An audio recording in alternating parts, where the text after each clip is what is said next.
Assalamualaikum warahmatullahi wabarakatuh. Perkenalkan, nama saya Indianisa Putri, NIM 1201607 Prodi Akuntansi Syariah kelas 5C. Pada kesempatan kali ini, saya akan membuat video presentasi untuk memenuhi UAS mata kuliah Akuntansi Lembaga Keuangan Syariah yang diampu oleh Ibu Pratiwi Kurniawati SE MAK. Nah, sekarang kita akan membahas tentang Pegadaian Syariah. Pegadaian Syariah adalah lembaga keuangan non-bank milik pemerintah yang memberikan pembiayaannya kepada masyarakat atas dasar hukum gadai sesuai dengan Al-Quran dan hadis serta peraturan perundang-undangan yang berhubungan dengan Pegadaian Syariah.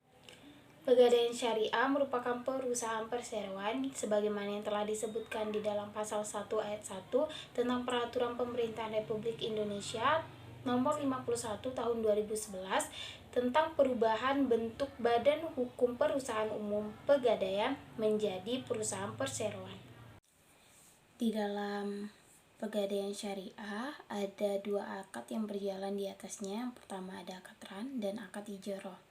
Akad ran dan akad ijoroh ini saling berhubungan. Mengapa demikian? Karena akad ran menahan harta milik si peminjam sebagai jaminan atas pinjaman yang diterimanya, sedangkan di akad ijaro untuk memperoleh pembiayaan upah sewa atas pemeliharaan dan penyimpanan barang jaminan tersebut yang berada di Pegadaian Syariah. Maka dari itu, akad ran dan akad ijarah saling berhubungan.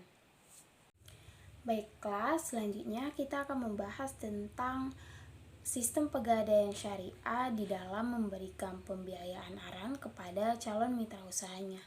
Yang pertama ada tarif ijoroh. Tarif ijoroh yaitu tarif untuk barang jaminan yang dikenakan biaya hanya sebesar 0,71% dari taksiran.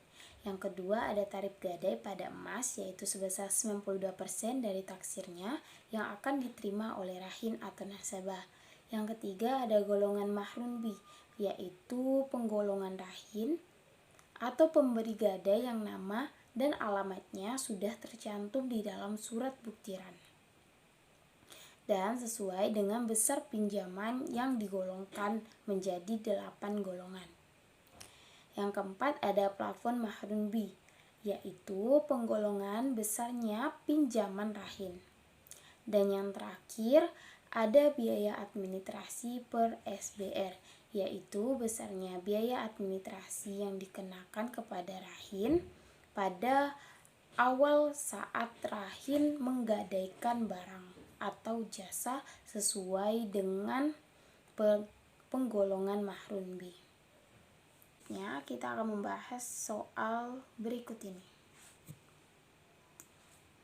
Baiklah, sekarang kita akan masuk ke pembahasan contoh soal agar teman-teman lebih paham tentang Pegadaian Syariah dan bagaimana cara penjurnalannya. Contoh soalnya sebagai berikut. Nah, yang pertama kita akan mencari nilai pinjaman atau kas yang diterima. Rumusnya 5 juta itu adalah uang yang dipinjam oleh Elena dikalikan dengan 85% dan hasilnya adalah 4.250.000. Jurnalnya seperti ini. Lalu yang kedua, biaya administrasi. Biaya administrasi ini diperoleh dari jumlah nilai kas atau pinjaman yang diterima. Contoh, nilai kas yang diterima adalah 4.250.000. Di dalam soal di atas, 4.250.000 itu masuk di dalam golongan mana sih? Betul, 4.250.000 itu masuk di dalam golongan pertama. Jadi, Elena membayar administrasinya sebesar 15.000. Yang ketiga ada biaya penitipan atau penyimpanan. Rumus taksirnya adalah 10.000 dikali dengan 79. Hasilnya adalah 790.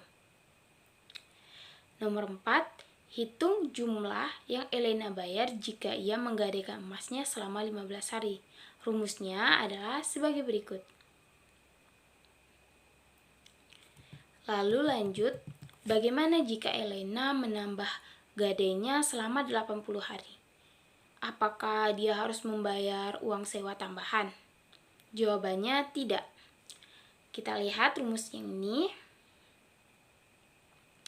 Mengapa tidak? Karena 80 hari itu belum termasuk ke dalam 4 bulan. Sedangkan di perjanjiannya, Elena harus menambah biaya sewa setiap 4 bulan sekali.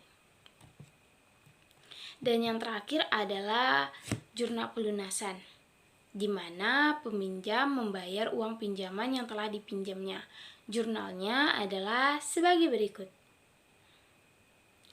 Nah, bagaimana teman-teman? Apakah teman-teman sudah paham dengan penjelasan yang telah saya jelaskan tadi? Atau teman-teman masih bingung? Saya harap teman-teman telah paham apa yang saya jelaskan tadi.